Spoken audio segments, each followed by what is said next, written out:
Krejt Haradinajt që ishin brenda kësaj kulle me 24 mars 1999 luftuan kundër serbëve.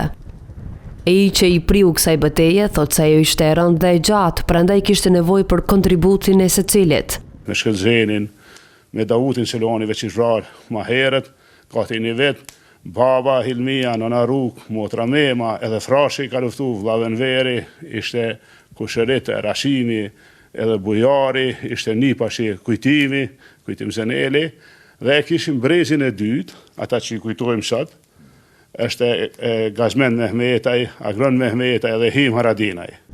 Këtë rrëfim Ramush Haradinaj e vazhdoi edhe para të pranishmëve që u mblodhen për të nderuar Him Haradinajn, si dhe Gazmen dhe Agron Mehmetajn, të cilët ranë dëshmor pas një rezistence të pashoq. Nuk na la zgjidhje tjetër përpos të luftojmë edhe ne deri në fishekun e fundit edhe në njeriun e fundit.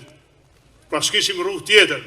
Për t'i nderuar ata që s'janë më, e të cilët ishin pjesë e epopesë së Dugaxhinit, në Glogjan të Hanën erdhi dhe presidentja Vjosa Osmani. E tha se Kosova i ka borxh të rëndëve të familjes Haradinaj dhe Aleancës Veriatlantike.